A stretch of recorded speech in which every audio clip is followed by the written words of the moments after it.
Welcome to the Lake Erie Regional Grape Program's weekly update. My name is Kevin Martin. I'm joining you here today to talk a little bit about the direction of the economic factors that I think have made a lot of national news in the last week, and I'd like to just take a moment to kind of review the signals we've been receiving over the past year and not focus so much on the noise of the last week. So what we've seen regionally in our area, our 5 counties, is that wage prices continue to rise. They've risen by about 2% and closer to 5% in categories that matter to most grape growers. So you will continue to see wage rates rise, at least if this pattern holds true. Well, the other thing we've seen is unemployment rates have started to actually creep up. And by some standards, there were some periods last year where it seemed like they were unsustainably low, and I think we had some reports from growers that would reinforce that. It was lower than anything that they had experienced personally, anecdotally, and I think the monthly statistics did their best to sort of back that up. At this point, that seems to be softening a little bit, so even though we do see some wage growth continuing, we don't see those really low levels of unemployment in our region. So we've crept up about 0.5% to an average of about 5.3% now in our region, and probably a little bit higher if you focus on where the majority of workers are based on the majority of grapes. There's some noise in there, obviously. They're looking at overall unemployment, not unemployment in agriculture. So in terms of focusing on the more rural counties, we're seeing that unemployment rate even higher, whereas a year ago it was actually lower in those areas. So I think what that means for our growers going forward, there might be some potential to actually find some labor for full-time help if that need arises. It still won't be easy. It will just be a little bit easier than it was last year. So we're looking more like 2017 and less like 2018 or 19 in 2020.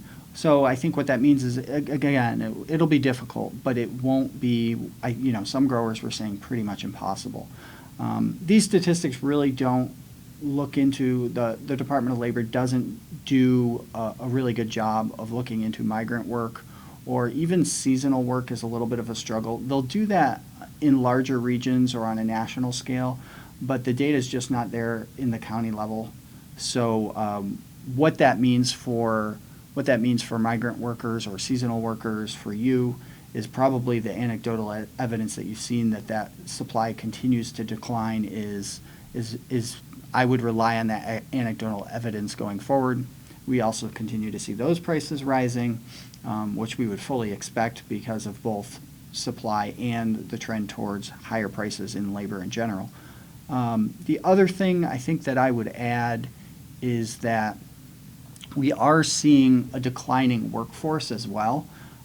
We're seeing this in the rural areas. So, if I take a look at Erie County, Pennsylvania, the results are a little bit mixed. Erie County, New York, definitely very mixed. Probably an increasing workforce at certain times of the year there. But we continue to see since 2010 a long period of fairly sharp decline in our available pool of labor. To me, basically what that means is we're seeing fairly low unemployment here, but even much lower unemployment elsewhere in the United States. So, a long-term trend we've seen over the last probably 50 years is people are concentrating in cities and moving toward different areas where the economy is a bit healthier. So this is probably why we're running into concerns about labor supply, because of this redistribution and mobility of the workforce. In Chautauqua County, for example, since 2010, we've lost about 12 to 13% of the workforce. So they're no longer participating according to the Bureau of Labor Statistics. Now, whether that means they retired or moved away, all those things are factors that can affect the supply, but we would expect in a normal situation for those workers to be replaced by younger workers, or by people coming off the unemployment rolls, or people who weren't even counted as unemployed because they stopped looking. That has happened in other parts of the country. It has not happened here. We continue to see those supplies decline. So I think the one thing I would recommend growers to do is to really take a look at how you manage your employees, particularly your full-time help, and develop some strategies. There are plenty of seminars out there.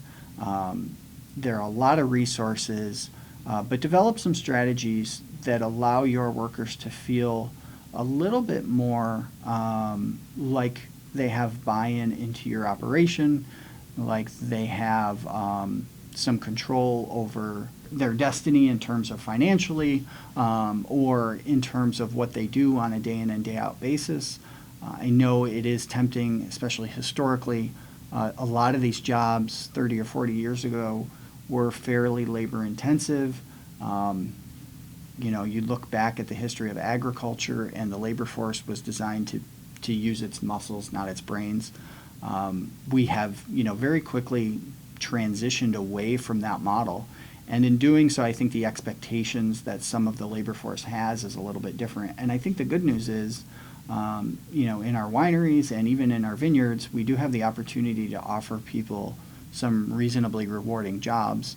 But it does have to be conveyed to them that exists, because I think while we have moved on and we have sort of upgraded the skill set we're looking for our full-time employees, I don't necessarily think that it's common knowledge that that's what we're looking for. And I certainly don't think it's common knowledge that in certain instances, when you take a look at some of the flexibility we can offer in terms of employment, that these are actually pretty decent jobs. And I think there's a sort of an uphill battle to educate potential workers, because the reputation of agriculture is that the jobs are pretty horrible. And there are some challenges in some of the jobs that need to be done, and you guys know that. The migrant workforce is a really important part of our workforce, and we're probably not going to be able to replace those migrant workers with resident workers, that have 2-year or even 4-year degrees. But as we transition to bulk unloading during harvest and variable rate management and multi-row equipment, as the number of hours required per acre continue to decline and the sophistication of what needs to be done goes up, those full-time workers that do work year-round, I think, tell a different story on some of our larger farms. So I would just encourage you to take advantage of what you do have to offer those growers, and hopefully that helps you ameliorate some of these challenges that are coming because of rising labor costs and declining labor pools in terms of supply. The only good news, like I said, is with a little bit more unemployment, that pressure of being at full employment may not be a presence in our region for individuals that are not willing to relocate. So going forward, we'll take a look at some of this data as it continues to roll out. There will be some meaningful data over the next month. So if it proves to be interesting in terms of providing you with some information that would change this strategy, we'll definitely provide that to you. If you have questions or comments, our comment system is back up online, so please feel free to reach us that way.